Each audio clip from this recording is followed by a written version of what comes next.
What's up guys, welcome back to another Street Alpha car tour video. Today we are in Melbourne, Florida, here with my guy JDM Dre. What's up? Welcome back. So you guys saw him on the Street Alpha podcast. He was on an episode last year. What's up guys, JDM Dre here. We're here to show you some Supras and other cars that we have here. #1 Supra dealer in the country. We're definitely gonna go through some cars and see if you guys like them. All right, cool, Let's go. All right, so we have this beautiful black right-hand drive Supra, right? You guys know I like black Supra because I have an 890 Supra that's black. The real Supra, by the way, right? That's not the real one. That's not, don't get me started I'm joking. Don't get me started. All right, so tell us about this and what it goes for and what makes this car unique. Yeah, so let's say you're looking to get into your first Supra or an entry-level Supra, whatever you want to call it, right? You're probably going to start off here. And with today's market, it's a little different than how it used to be with 10 years ago or 15 years ago. Everyone always said, I got a Supra X amount of price. Right. But in today's world, this is what's considered a clean entry-level Supra. Okay. So this is a right-hand drive, hardtop car, non-turbo, and it's 5-speed. So a lot of people who want to build a car as they go, or they're working with a tighter budget, they'll start off with a car like this. Okay. So, and then they'll build as they go. They'll do a 6-speed swap, or they'll add a turbo kit to it. They'll, rims and coilovers or whatever it is. They just want a good, clean chassis, and they're going to build as they go. This is the car they're looking for, a Supra like this. So would this be more of like a base model version, sort of? Lack of better words, using base model like that, yeah, it is considered a base model. Are they more available over any other Supra? So right now, you can obviously get into an automatic one, which would be a little bit less. You can get into an automatic right-hand, which will probably be the base model to get into. That'll be the least expensive one to get into. Okay. But if you want to just start off with a manual, which most people want to do from the jump, you don't have to worry about the pedal and the swap tunnel and stuff later. You can just jump into something like this, which will range probably in the 40s, low 40,000 range. You can get into something like this. And what kind of motor are you getting with this? This is a 2JZ non-VVTi motor. And fun fact, it's the same motor that was in the Fast and Furious car when he said pop the hood. This was the motor you're looking at. Oh, this was the motor? Yeah, a lot of people don't know that. What you saw in Fast and Furious in that orange car when he said pop the hood was this motor.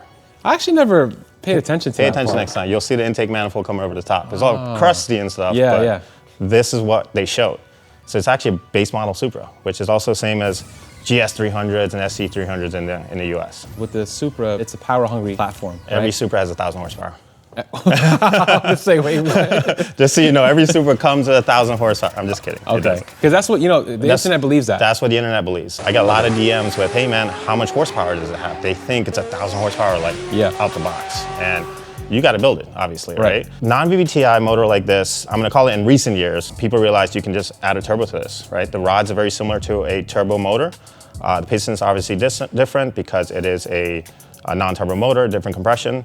But you can put a turbo kit on here, and I know someone personally who made 650 or 660 to the wheels on a stock NA bottom end, non-turbo, this motor. So they'll change the intake manifold. It flows different when it comes to turbo and non-turbo, but a lot of people, when they build motors, they're building NA motors, GE motors, as they call it, 2JZ GE motors. Right. So in this stock format, you can put a turbo on here, you make 500 horsepower. The tranny won't handle it, but this motor can handle 500 as is right now, just like that. Obviously with supporting mods, but the internals can handle it. 400 is a fun street car, man. People always go 1,000.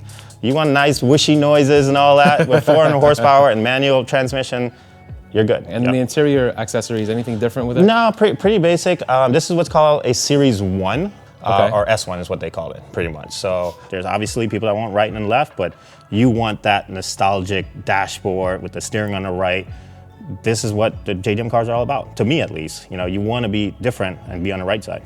All right, so let's go take a look at what else you have here. I got something different for you guys. A 1998 Supra.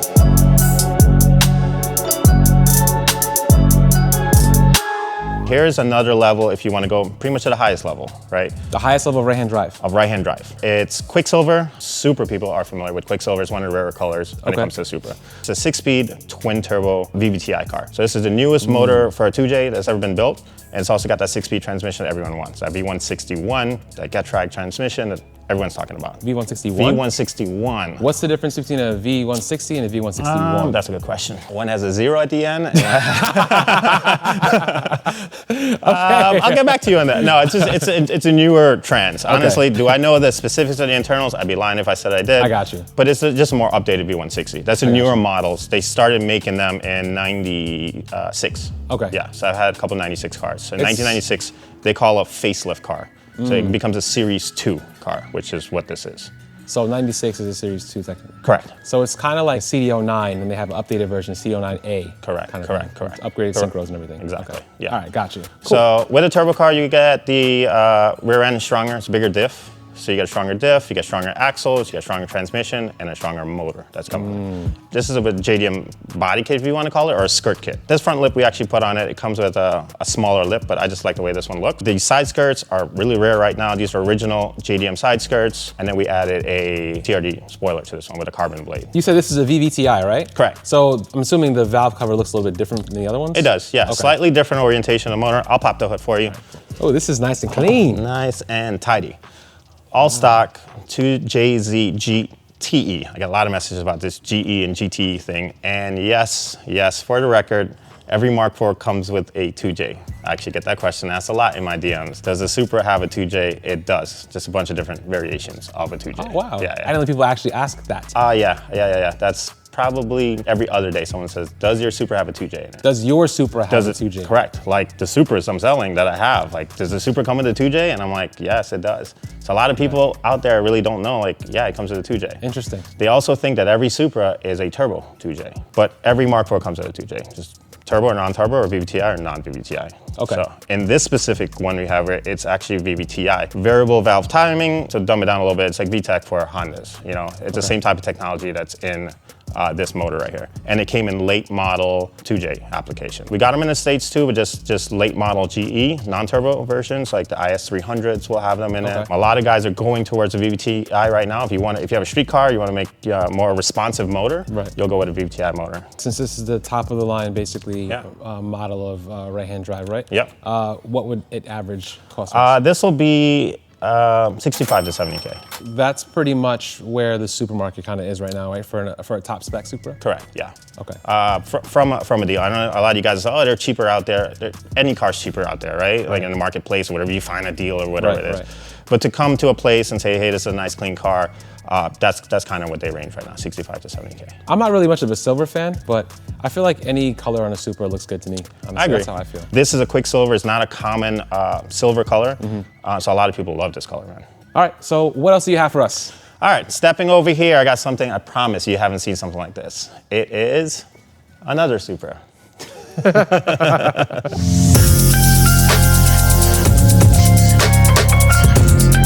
So we have our first left-hand drive Supra in the lineup. I'm assuming this one's more money since it's left-hand drive? It is, and a lot of people think it's opposite. When people come in the shop, they'll say the right-hand drive, this got to be worth more because it just looks a little bit more rare, right? They've never seen it, so they think it's worth more money. But in the Supra world, the left-hand cars fetch more money by far. Is there any particular reason why? There's less of them made.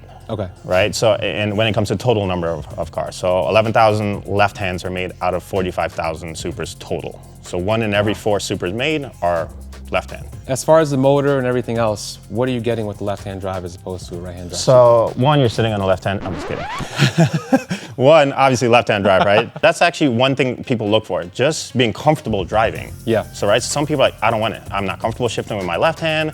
I can't see the road when I'm driving. If I turn, I don't want to mix up my blinkers and all that stuff. So just the comfort. The other aspect of it, with the motor itself, you get a 2JZ non-VVTi motor. So yeah, it's actually a little bit stronger motor. Turbos are a little bit stronger with this orientation. If it's a turbo car, you're getting chrome 17-inch wheels, you're getting updated brake calipers, rotors are bigger also, but the body and stuff, same car. It's just really the orientation of the car is different.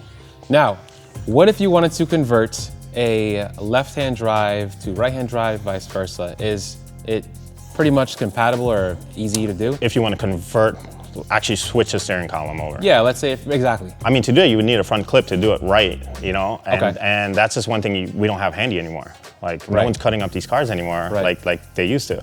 I have people that reach out that they want to say, hey, do you want to buy my car? Because we also do buy cars. And they say, hey, I converted it. I don't know how the work was done and stuff like that.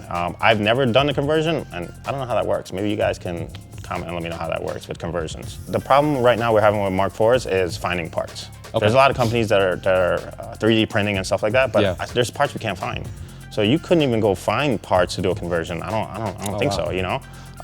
You'd have to find a car that was already in an accident that you need to cut stuff up, but other than that, you can't source parts easily for these cars. And all the parts are interchangeable? Like whether you have a left-hand drive, right-hand drive, you can still put the same motor in or no? You can still put the same motor. I wouldn't say all the parts, but a high percentage of the parts are interchangeable. When it comes to the motor, it is. Certain turbo manifolds, aftermarket when they make them, will be a little different, obviously because the steering column is actually going through the car. But these guys are really good at making them work for both, right now. Cool. Well, this is a beautiful top spec. You're probably the most expensive one. Yeah. So this is again 94. It's got 70,000 miles on it. This is a V160 car. This is the one that everyone really wants. This is the one I get the most demand for. A left-hand drive, Targa top, twin turbo, V160. This is the one that people want. This car will be in the 90s. So 90 to 100K would this car be listed for. Damn. And they go up from there. Depends on spec and how low the miles are. It can be 130, 140, 200K. I saw one at Mecum did 140, I think it did, a couple of weeks ago. Mecum auction right here in Kissimmee. Do these have issues with the leaking or anything? They do leak, yeah. They do leak. You got to replace the rubber seals that go around the Targa. That's one other variation when it comes to USDM left-hand drive cars. Yeah. Most of them are Targas. Okay. Almost all of them are Targas. Okay. When it comes to the JDM cars, they are hardtops, so it's reversed. That's the other thing. A lot of people want, hey, I want a right-hand drive Targa. Yeah. Extremely rare, very rare. 1,700 made total, very, very rare. Now, are the Targas heavier than hardtop? I think so. I'm not sure. I know it's less rigid. There's actually a video online of someone in a Targa car with like 1,000 horsepower doing a burnout, and you can see the car flexing. Obviously, I think you have to top off, so naturally it would flex more. Right. That's why guys that are building race cars, they want a hardtop car. All right. So what else we got? All right, step this way. I got something for you. So we have another red Supra here, Supra. right? Surprise, this is Supra surprise. number 4 on the Yes. list. Now, the one thing I noticed is that it has this little You call it an AutoZone hood, bro. yeah, it looks like it's from AutoZone. It's from O'Reilly. Get it right. Get it right. It's O'Reilly. No, I'm just joking. So this hood, it's not original to this car, but Supras in Europe came with a hood scoop. This is actually a European hood. European spec is what it's called. They came with this little hood scoop. The guy that had this car before me liked the way it looked. This car's from like the 2000s. He's had it that long. He loved the look. He actually cut a hole and installed the hood scoop. Some people love it. Some people hate it. The other cool thing he did, he was trying to mimic a Euro spec car, so he went with the Euro spec headlights. And what's different is it's glass. So it doesn't oxidize as easy, it's really clear, and it's actually more expensive than the plastic lens that will come with the other models also. How much more expensive are these headlights? These go for $1,300, roughly, $1,300, something like that. You can find them used cheaper. The glass ones? The glass ones will do that. Okay. The plastic from Toyota are $1,000 for the pair. That's for the pair. Oh, so it's not bad. Not terrible, but everything for a Supra starts at $1,000, man. That's just how it is. What happens with the plastic one, they oxidize and then they get a rust chrome ring on the inside. Like you actually see the rust. It starts rusting on the inside.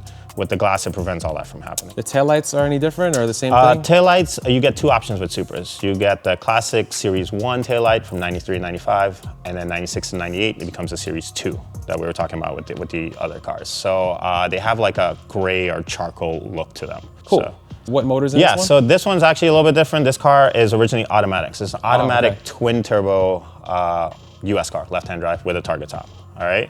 There's a lot of controversy about automatic cars and automatic Supras, and if you go in my comments, you'll see, oh my God, it's automatic, I would never buy it, and blah, blah, blah, blah. Yeah. Just remember, folks, really, really fast cars are automatic. Race cars are automatic, right? So I got love for automatic cars too. But we swapped this one. There's a lot of transmission options when it comes to left-hand drive, when it comes to Supras, left-hand or right-hand, doesn't matter. Because people don't want automatic, honestly speaking, it's not popular. So with this one, Granis Racing, he's the guy with the fastest six-speed racing, six-speed Supra right now.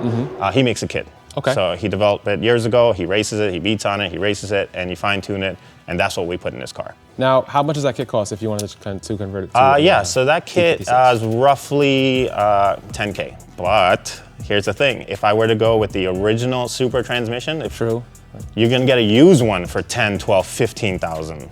More like 15, no? The prices are all over the Vary? place. Yeah. So that's the thing right now. Do you buy used V160 or do you go buy a brand new T56 from Granis brand new clutch and drive shaft, and everything's new for less than the cost of a used just shell of a transmission, pretty much, for a V160. So an automatic car, this car would be 65 to 70K. It's a US left-hand drive car.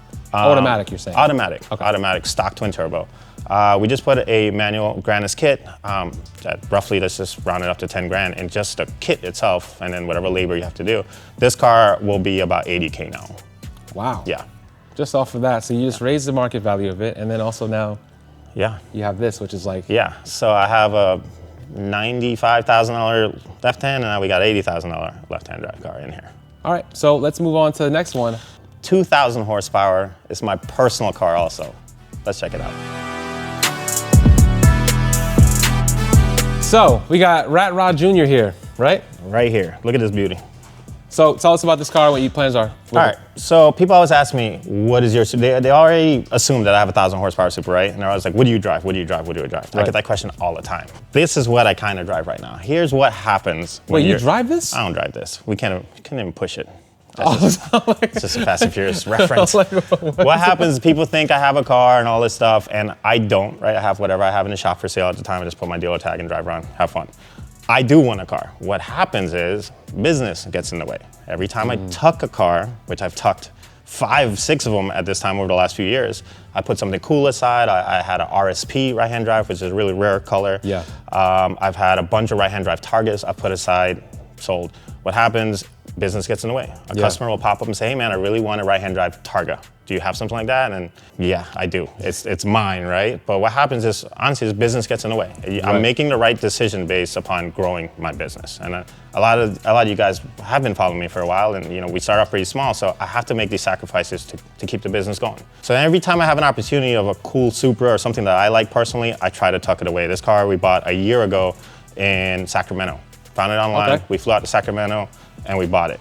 It's a non-turbo left-hand drive car. The cool thing about it, it's green. So green Supras are, any of these kind of colors, they're hard to find. They're more rare to find, yeah. This drew me to it. It has Recaro confetti seats. Yeah, the confetti seats, which is really nice. It's a Targa top. I really wanted a Targa top car. I really want a right-hand drive Targa top. They're just very, very difficult to find. So I held on to this, and maybe I'll find another one. The plan is to build this car, street car. I don't want to say 1,000 horsepower, but get me 600 to 800 range, 6-speed car, single turbo, and I can have fun with this. How much you pick it up for? This car I got for $30,000.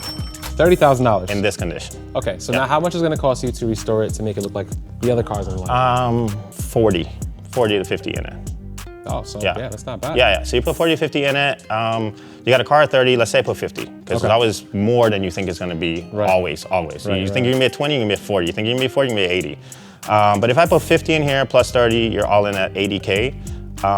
This car's probably valued between 80 and 100K, like we talked about, It's a left-hand drive car also, so the value's there. What I would really love to do with this car is actually do a true Toyota build. I haven't done that. It's actually do a, that'd be nice, a TT motor, I do a V160, do a real Toyota, like a real Toyota conversion. Yeah. That's one thing I haven't done yet. Hopefully we can see this car running soon. It'll probably be here for like how many years you think? Oh gosh, come back 2020, it's been 45 years. All right, so let's take a look at what you have here. Cool.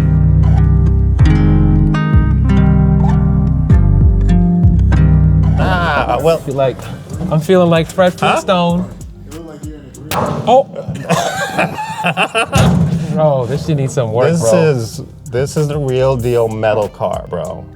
From the 1973. Are they gonna reinforce the chassis or the floor? Like this is the floor right here? No, bro, we're just gonna send it. Yo, you can literally stomp the floor and your feet will go right through. It's not that bad.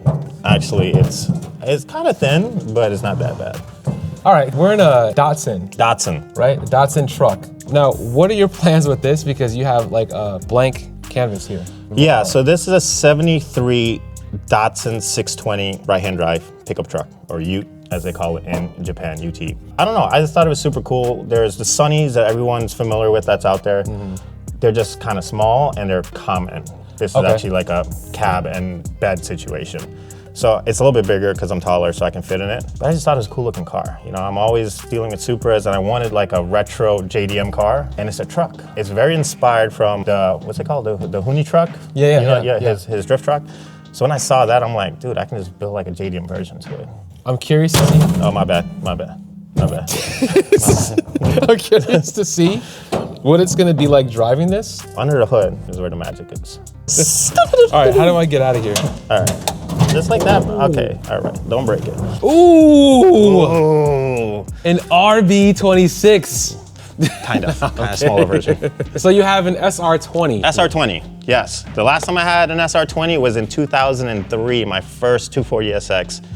S13 had an SR20, nice. yeah. So I had one of these motors 22 years ago.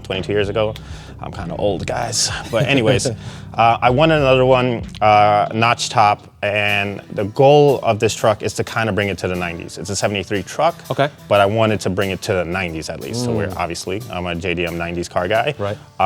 That's gonna be the inspiration behind it. How do we get this car into the 90s? Not even to today, just to the 90s. Yeah. And starting with an SR20, they're super strong motors. You know, you've covered this before. Yeah. Single turbo, still a stock block, but if we can make 400 horsepower in this thing, it weighs 2,000 pounds, it's gonna be fun. It's gonna be super fun. But like we have to do custom suspension on here, coilovers. This was leaf spring. It's a truck, so it has leaf springs where we're converted all to a 4-link watt setup. You gotta do brakes, you gotta do rotors, all this stuff. Like I'm researching how to make this work. Now, is it going to be a SEMA build that's, you know, you're actually going to drive, or it's going to be like pretty much a car you park up at shows and so on? I like all my cars. I want to drive all my cars. That's just Okay. how I am. With Supras, or I don't care how clean it is, I'm driving my car. Like I'm spending a lot of money on it, I'm driving it. Yeah. So yeah, it's going to be a cruiser. I'll go to car shows. If it turns out to be a SEMA type build, then great, we'll send it there also. So there's a lot of things needed, but if you guys are watching out there and you want to help out with this project, shoot me a DM. I'll be grateful for that. But it's just a list that I got to check off as I go, man. Yeah, let's go. Let's get this car on the road. Let's get to SEMA. Yeah, right? Yeah. Yeah. All right, on to the next car. Next car. All right, guys, so cat's out the bag, right? Is that what the term is? Yeah. Cat's out the bag. I bought a GTR. Yes, I did it. I know. I worked my ass off. I finally got it, guys. We have a GTR that Dre, my guy here, sourced out for me. I really appreciate it, I gifted it bro. to you, man. I appreciate it, Happy birthday, man. bro. Yo, so this is my GTR, guys. This is my dream car right here. This is it. This is the one. So you can walk him through, you know, what I spec'd out. This is Tux's car that he wishes he had. Actually, we brought this car in 6 months ago. Brought it in actually for a friend of mine. This was our first 34 GTR, actually, and it was Bayside Blue. And a buddy, I went to high school with him, you know? And he used to actually help me with my cars. I had a SR 240, and 20 years ago, he used to come over and help me with the mechanics. And when I was flipping cars, if I had a 240, he would come by the house and just help me. I wasn't mechanically inclined, he was.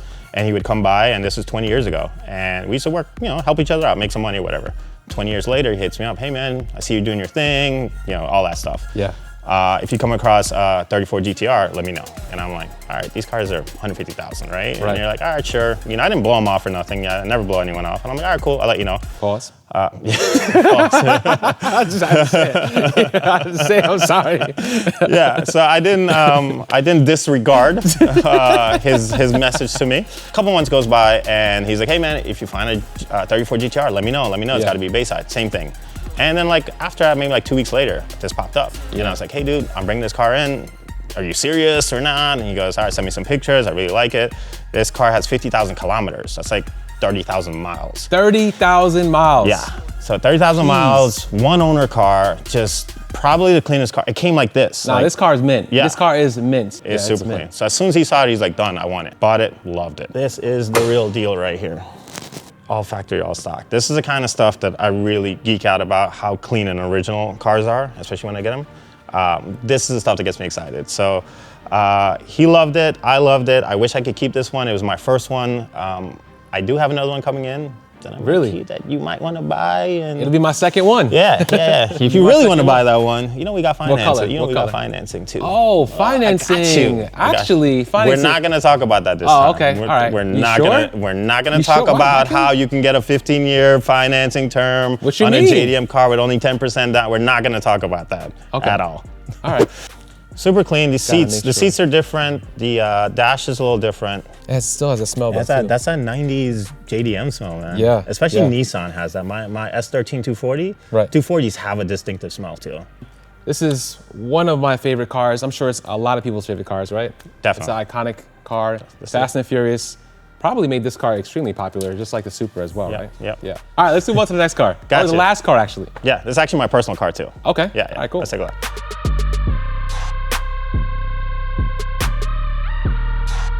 Okay, so we have a NSX. This, aside from the GTR, is my favorite car in your collection. This is your personal car. This is my personal car, yeah. So about a year ago, I brought in a bunch of cars. I brought this, an S15, GTR, Supra, stuff like that. I brought like 4 or 5 cars. Okay. And I love how this car looks. It's amazing, it handles great, I love it. But I didn't bring it to keep it, right? I brought it in to sell, like part of my inventory. So I brought it in, the car gets here, and my wife's looking at it and she's like, what's this? She doesn't know cars like that, right? Yeah. She knows Supras, but she hasn't seen this. She's like, what is this? And I'm like, it's a Honda. She's like, no way. I'm like, yeah. She goes, can we keep it? I was like, I don't know. She jumps in. She just learned how to drive manual like a month ago. So she jumps in and runs around the block immediately with the car. So then I was like, she's hyped. I've never seen her that excited over a car, ever. Wow. She's like, can we keep it? Can we keep it? Can we keep it? And I was like, we'll tuck it in the back. Like I do the Supras, I'll tuck it back there and get to it eventually. And every day I come in, I look at it, I'm like, dude, this car is like, I'm literally like this. Like every time I come in, I'm like, look at it. And then going back to like the podcast we did, the first time I saw a JDM car lot was in Canada. I talked about this on your podcast. Yeah. My cousin had a 91 NSX, just like this, red, just like this. And when I went to that first JDM lot, I asked him, I was only like 17 years old, Andrew, I was like, oh, Drew, let me take your NSX because I look more professional, right? I want to pull up with his NSX to that JDM lot that I went to. So that kind of played a little bit of nostalgia on me too. 20 years ago, I was 17. I was like, man, like it's back here, Yeah. Besides that, it's probably the most fun car I've ever driven.